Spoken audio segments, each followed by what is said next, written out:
할렐루야, 반갑습니다. 좌우에 계신 분들과 인사하겠습니다. 주님의 사랑으로 환영합니다. 잘 오셨습니다.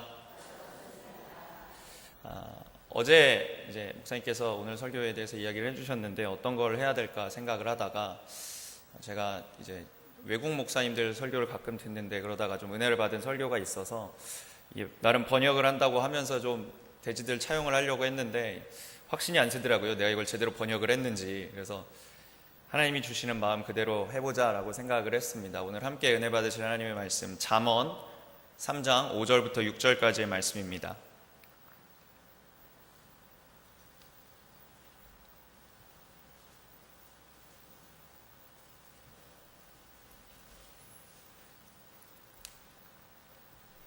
잠언 3장 5절에서 6절까지의 말씀,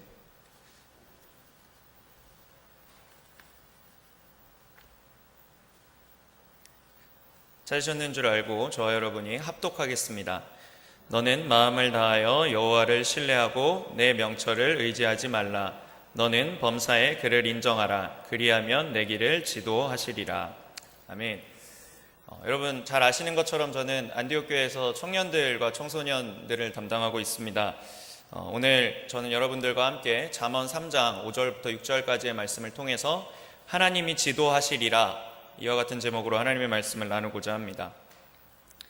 살다 보면 누구나 주도권을 가지려는 사람들을 만나게 됩니다. 다른 것에는 욕심이 없는데 특정한 어떤 것에 있어서는 절대로 본인이 포기하지 못하겠다라고 이야기하는 사람들을 쉽게 만날 수 있습니다. 이것을 어떻게 예를 들까 생각을 하다가 저희 아버지가 생각이 났습니다. 저희 아버지는 진짜 욕심이 없으신 분입니다. 많이 갖고 싶어 하시는 것도 없고 누구에게 뭔가를 막 자랑하시는 분도 아닙니다. 근데 저희 아버지가 절대로 포기하지 않으시는 게 하나 있습니다. 저희 집에서 TV 리모컨입니다. 저희 집은 항상 스포츠가 드라마를 이깁니다. 모르는 사람이 보면 저희 집 TV는 YTN이랑 스포츠 채널만 나오는 줄 알 겁니다. 근데 이제 아무래도 부부라는 게 시간이 지나다 보면 주도권이 여성 쪽으로 많이 넘어오는 것 같습니다.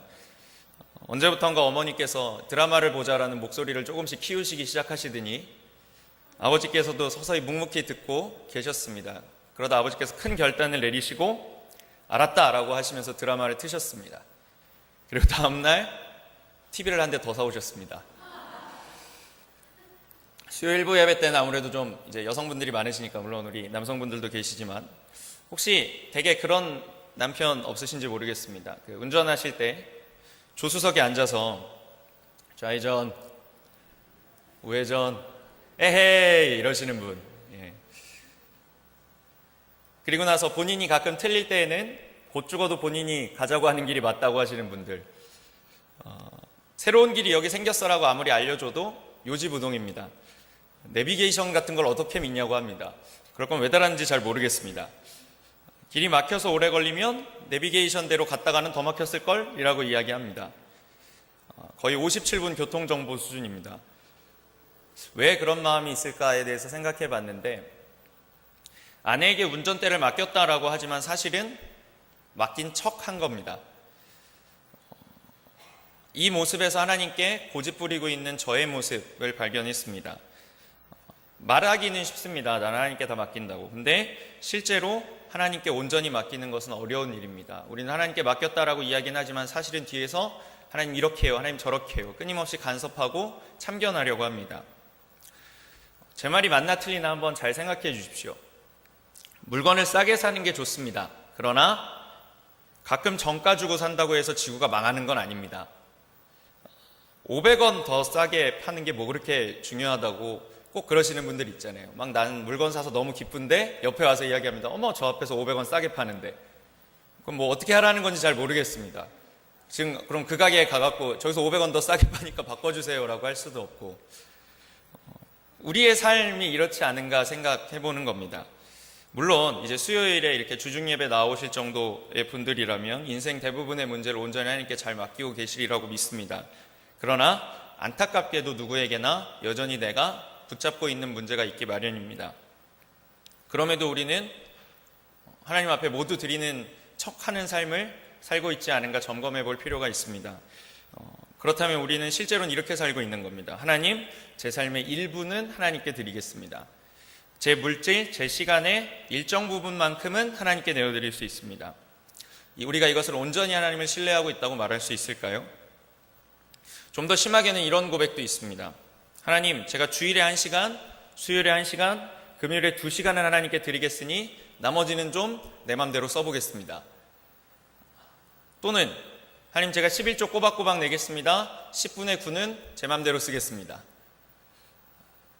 조금 여러분들의 민감한 문제를 이야기해 볼까요? 아주 정직히 답변해 주시기 바랍니다. 자, 여기 계신 분들 중에 나는 내 자녀의 진로와 미래를 하나님께 온전히 맡겼고 내 욕심은 완전히 버리셨다라고 담대하게 이야기하실 수 있는 분이 몇 분이나 있으실까요? 꼭 기억하십시오. 여러분의 자녀들이 저에게 와서 하는 말이 있다는 것을. 우리 자녀는 우리 건가요? 하나님 것 아닙니까? 그렇다면 우리 아이들을 하나님께서 우리에게 맡기셨는데 우리는 그 목적에 맞게 아이들을 키우고 있는가에 대해서도 늘 생각해 봐야 합니다. 혹시 나의 만족과 유익을 위해서 내 아이를 키우고 있지는 않은가? 청년들과 청소년들을 담당하고 있는 사람으로서 꼭 부탁드리고 싶은 말씀이 있습니다. 애들 좀 믿어주십시오. 나름 최선을 다하고 있습니다. 세상에 공부하기 싫어서 안 하는 아이는 있을지언정 공부를 못하고 싶어서 못하는 아이는 없습니다. 취업을 하기 싫어서 취업을 안 하는 청년이 어디 있겠습니까? 오늘 이 자리에 오신 청년들께서는 제가 이야기를 했다는 것을 꼭 청년부에 가서 이야기를 해주시기 바랍니다. 전도사님이 우리 편을 들어줬어라고. 하나님이 우리를 향해 장벽을 치시는 경우는 없습니다.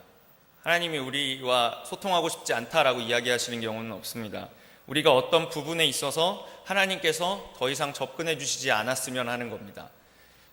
하나님 도와주시는 건 좋은데 간섭하지 말아 주십시오라고 이야기하고 있는 겁니다. 혹시 지금 마음이 좀 어려우신 분들이 있을 것 같아서 위로를 드립니다. 걱정하지 마십시오. 여기 있는 사람 전부 다 그렇습니다. 지금 단위에서 하나님 말씀 전하고 있는 저도 마찬가지입니다. 마가복음 9장에 귀신 들린 아이를 예수님의 제자들에게 데리고 갔다가 고침받지 못한 한 남자의 이야기가 나옵니다.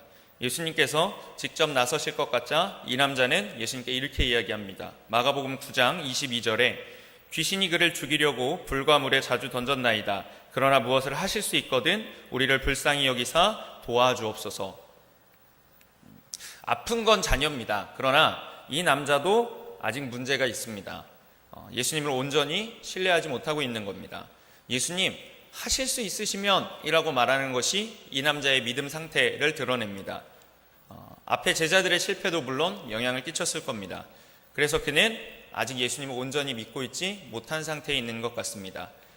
그래서 예수님께서 이어지는 23절에 그게 무슨 말이냐라는 듯이 이렇게 이야기하십니다. 예수께서 이르시되 할 수 있거든이 무슨 말이냐, 믿는 자에게는 능히 하지 못할 일이 없느니라 하시니. 제가 감히 예수님의 입장에서 생각해 봤습니다. 얼마나 안타까우셨을까요? 요한복음 1장 2절과 3절에 이렇게 기록되어 있습니다. 그가 태초에 하나님과 함께 계셨고 만물이 그로 말미암아 지은 바 되었으니 지은 것이 하나도 그가 없이는 된 것이 없느니라. 어쩌면 예수님께서 그 남자에게 이렇게 말씀하고 싶으셨을지도 모르겠습니다. 얘야, 내가 우주 만물도 만들었는데 이 아이는 못 고칠 것 같으냐?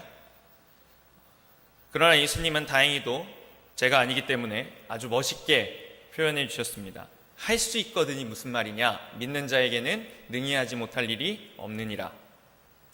사랑하는 여러분, 혹시 지금 예수님께 할 수 있거든 이라고 말씀하고 있지 않으십니까? 확신하십시오. 예수 그리스도를 주로 믿는 자들에게는 능히 하지 못함이 없습니다.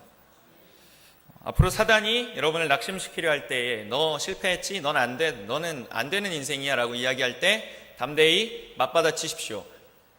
믿는 자에게는 능히 하지 못함이 없으니 썩 저리 가거라.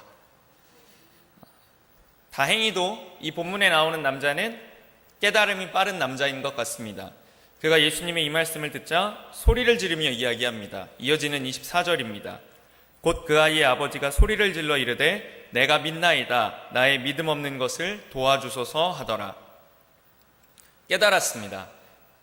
예수님, 내가 믿습니다. 도와주십시오. 예수님께서 하셔야 합니다. 나는 능력이 없습니다. 라고 말하는 이 순간 예수님께서 드디어 움직이셨습니다. 25절의 예수님의 말씀과 26절과 27절에 나오는 결과는 저는 읽는 순간 온몸이 짜릿짜릿해지는 것을 느꼈습니다. 예수님께서 말씀하십니다.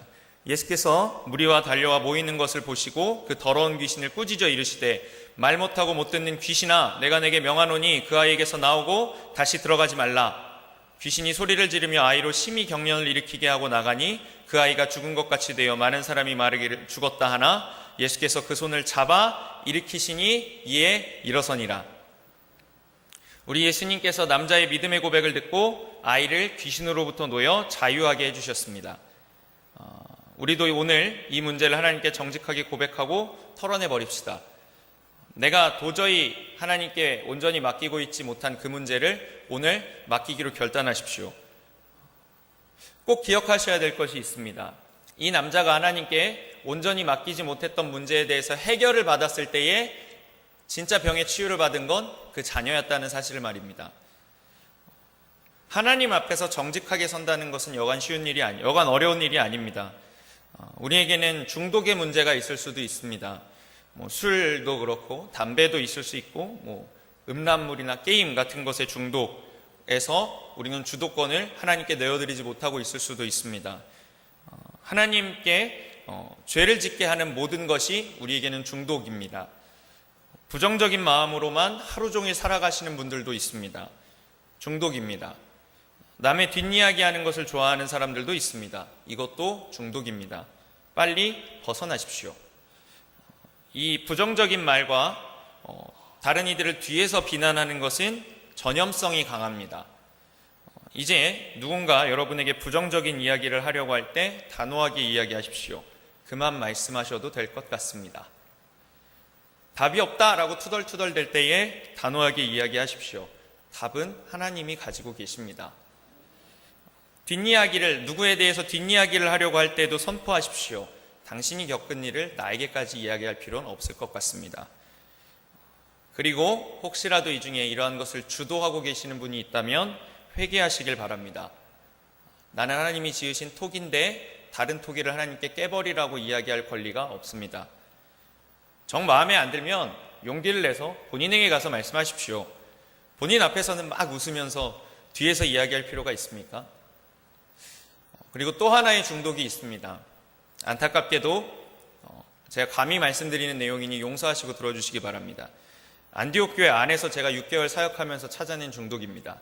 그게 뭐냐면요, 주인공병이에요. 아주 간단한 중독입니다. 각 부서에서 지금 떠오르신 인물들이 있으실지도 모르겠습니다. 내가 아니면 안 돼. 내가 해냈어. 내 능력으로 이 모든 일이 이루어졌다 하는 겁니다. 이러한 성도들의 특징은 뭘 맡기면 열심히 합니다. 안 맡기면 요지부동입니다. 그리고 다시 아까 그 뒷이야기 중독파에 섞여 들어갑니다. 내가 안 하는데 잘 되나 보자. 그리고 잘 될 수도 있지 않습니까? 그럼 잘 되면 이렇게 얘기합니다. 나 없어도 잘하네, 나 안 해도 되겠네.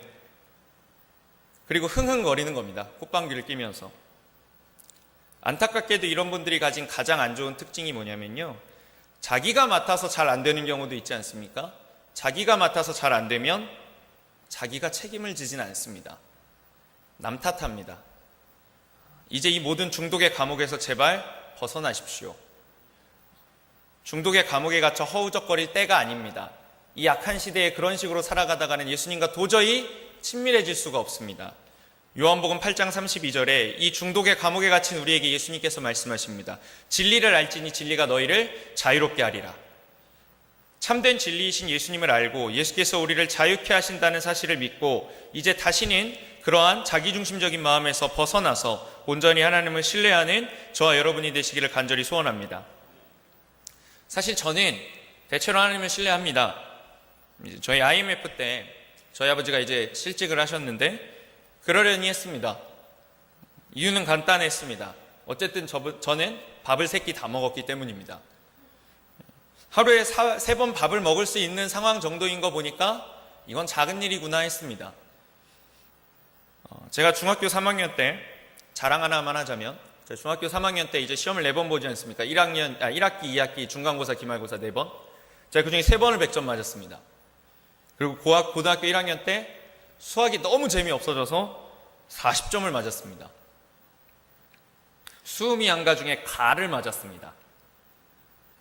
이 이야기를 듣고 혹시 공부방에 보내면 안 되겠다라고 생각하지 않으시길 바랍니다. 수학은 제가 가르치는 게 아닙니다. 걱정 안 했습니다. 그리고 하나님께서 도와주셔서 수학을 가를 맞고 서울에 있는 4년제 대학에서 좋은 과를 갔습니다. 이게 제 능력입니까? 미 정도 맞았으면 엄청 교만해졌을 겁니다. 역시 나야 하면서 미를 맞아도 세상에 서울에 있는 대학을 가네 막 이러면서. 가를 맞으니까 얼마나 하나님이 위대하신지 드러나지 않습니까? 그때 제가 깨달은 게 있어요. 고등학교 3학년 때. 내가 점점 비참한 상황에 처할수록 내 길을 인도하신 하나님은 더욱더 빛나시는구나. 그것을 극복하신 하나님의 능력은 더욱더 위대하게 드러날 겁니다. 이것은 아주 중요한 이야기입니다. 상황은, 환경은 하나님을 가릴 수 없습니다.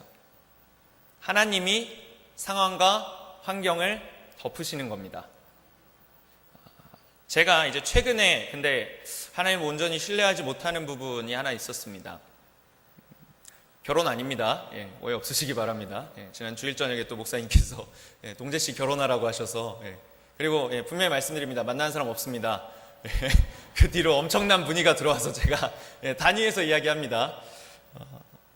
어딘가는 태어났을 거라고 확신하고 살고 있습니다. 저는 제가 힘든 문제는 오히려 제가 맡고 있는 청년이라고 하는 대상들에 대한 것이었습니다.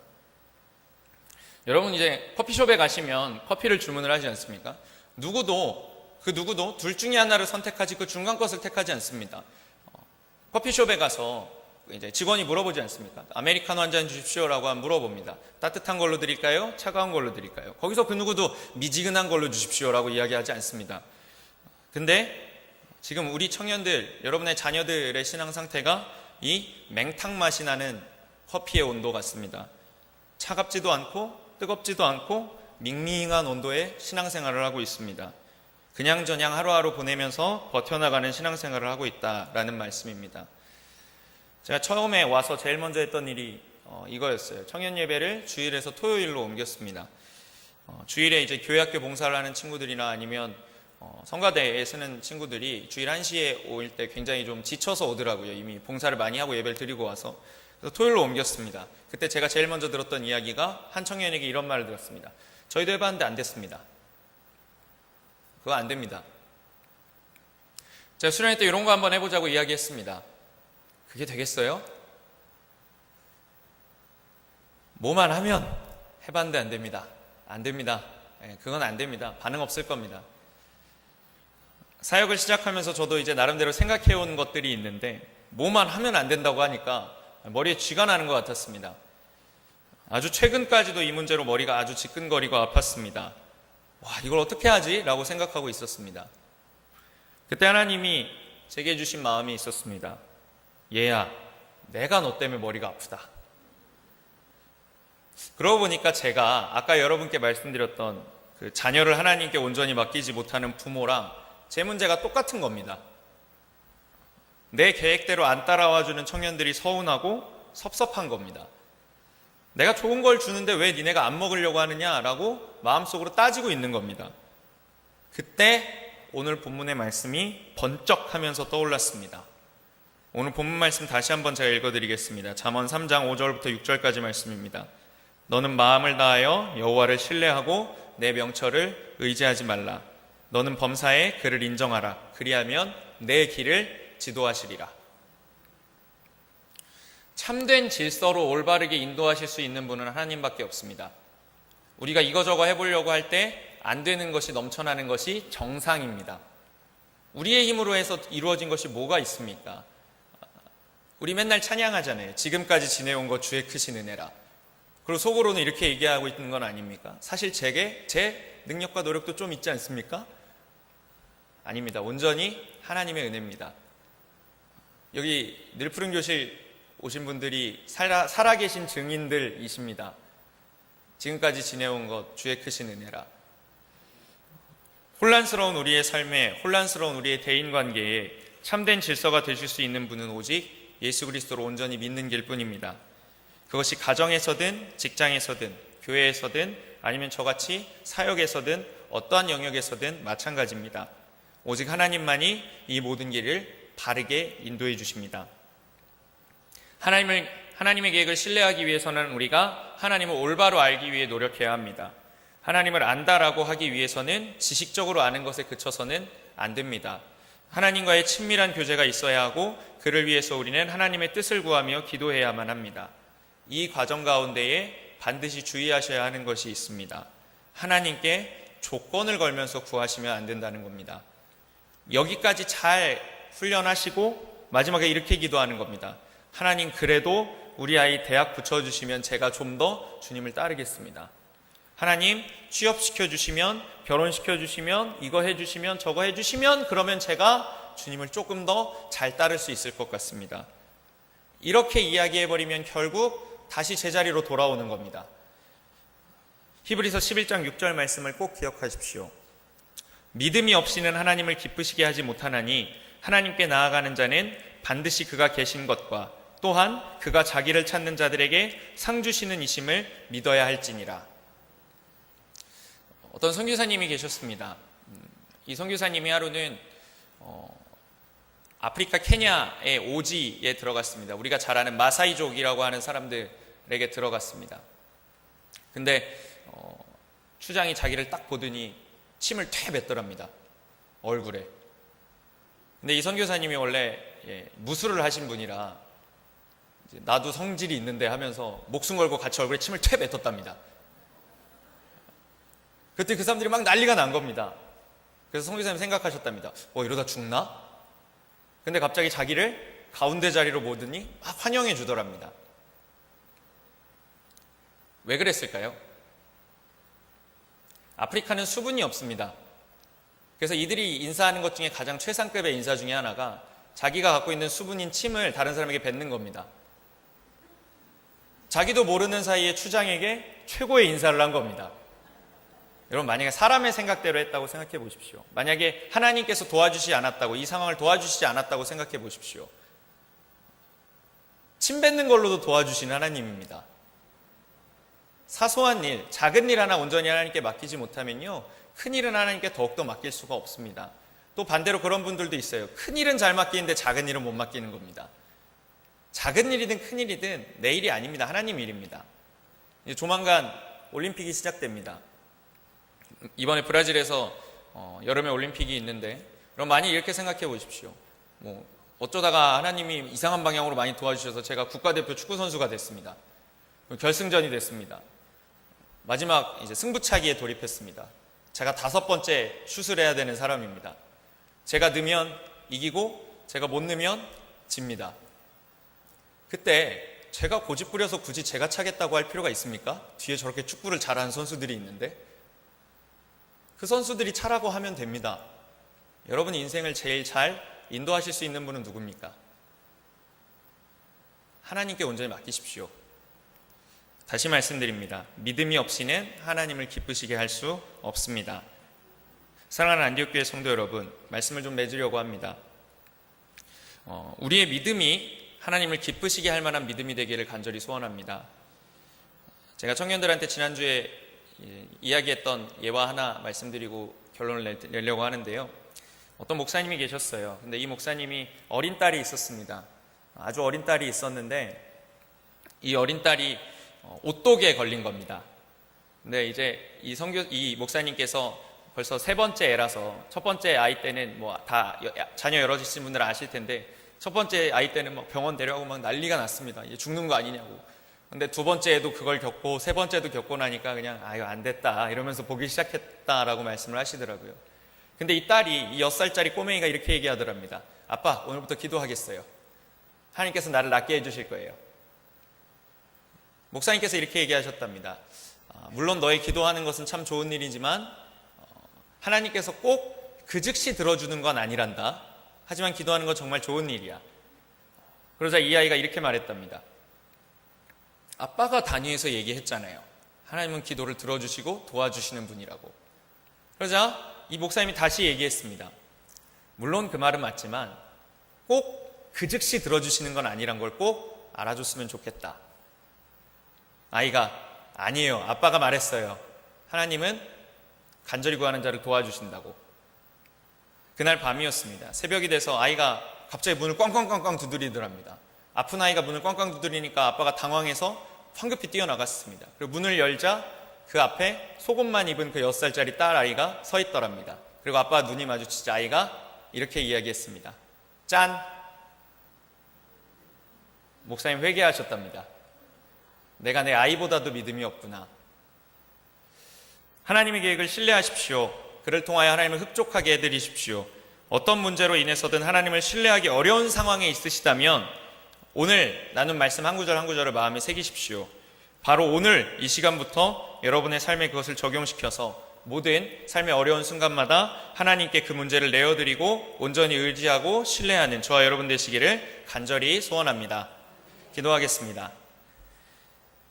사랑과 은혜가 풍성하신 하나님 아버지 감사합니다. 우리가 하나님을 아버지라 부를 수 있는 것을 늘 기억하게 하여 주시고 우리 아버지는 우리에게 늘 좋은 것으로 예비하시고 채우시는 분인데 하나님 우리의 시야가 좁아서 그것을 바라보지 못할 때가 있습니다.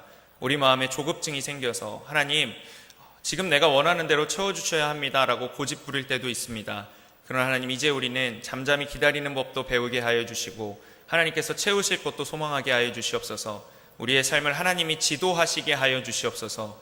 우리가 그 길을 따라갈 때에 그 길의 좁고 험함을 바라보고 하나님 이 길은 너무 좁습니다. 하나님 이 길은 너무 험합니다 라고 이야기하는 것이 아니라 그 길의 끝에서 우리를 향하여 두 팔을 벌리고 안아주실 예수 그리스도를 바라보며 전진해 나아가는 믿음의 일꾼들 될 수 있도록 주여 인도하여 주시옵소서. 하나님 우리가 우리의 삶과 우리 자녀들의 삶과 우리 가정과 우리 주변의 모든 이들을 위하여 먼저 섬기며 기도하며 하나님의 뜻을 구하며 나아가길 원합니다. 주님 우리가 오늘 들은 말씀 잘 기억해서 하나님 우리가 늘 하나님께 우리를 내어드리고 우리의 삶과 우리의 길도 내어드리고 온전히 의지하고 신뢰하는 믿음 있는 자들로 살아갈 수 있도록 주께서 우리와 함께하여 주시옵소서. 이 모든 말씀 지금도 살아서 역사하시는 나의 주 나의 하나님 좋으신 우리 주 예수 그리스도의 이름으로 기도합니다. 아멘.